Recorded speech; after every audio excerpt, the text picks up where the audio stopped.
Hi friends చూడండి. ఇది వచ్చేసి గెలాక్సీ ఓహెచ్ఎం ఉంది కదా, ఇది బ్రీడ్ అయింది ఫ్రెండ్స్ ఈసారి. అది పాత మన ఫీమేల్ వేసాం కదా, దాని తర్వాత 2 సార్లు ట్రై చేసి అది కుదరక మళ్ళీ ఇంకో ఫీమేల్ కొన్నాను.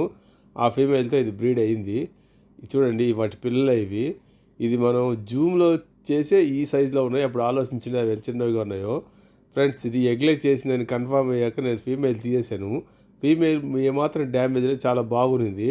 అదెందుకో తెలియదు, పక్క రోజు చూస్తే ఫీమేల్ చనిపోయింది ఫ్రెండ్స్. దాని తర్వాత వీటి ఎగ్స్ క్వాంటిటీ కూడా ఎక్కువగానే ఉన్నింది.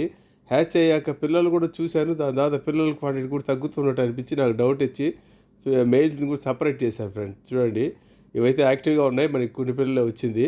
ఓకే, వచ్చినంత వరకు మనకి సంతోషం, హ్యాపీ. ఒక బాధాకరమైన విషయం ఏంటంటే ఫీమేల్ చనిపోయింది. ఓకే ఫ్రెండ్స్, ఇప్పుడు మనం ఈ పేరెంట్ ఫిష్ లేదు కాబట్టి దీన్ని ఫుల్ కేర్ మనమే తీసుకోవాలి. వీటికి నేను ఇప్పుడు వెనిగర్ ఈల్సే మనం ఫీడ్ చేస్తున్నాం. మేల్ ఫిష్ యాక్టివ్గా కనుక ఉంటే మళ్ళీ మనం ఇంకోసారి కూడా ట్రై చేయొచ్చు ఫ్రెండ్స్. ఏదో నా ఇష్ట ప్రకారం బ్రీడ్ చేసుకుంటూ పోతున్నాను, ప్రైస్ వస్తున్నాయి. వీటికి సరిపడ్డ ట్యాంకులు లేవు. వీటిని ఎలా మెయింటైన్ చేయాలో నాకే తెలియడం లేదు. ఓకే ఫ్రెండ్స్, చూశారు కదా, ఇలాంటి ఇంట్రెస్టింగ్ వీడియోస్కి మన వీడియోస్ని లైక్ చేయండి, షేర్ చేయండి, సబ్స్క్రైబ్ చేయండి. ఇంకో ఇంట్రెస్టింగ్ వీడియో మళ్ళీ కలుద్దాం. అంతవరకు సెలవు, టాటా, బాయ్ బాయ్.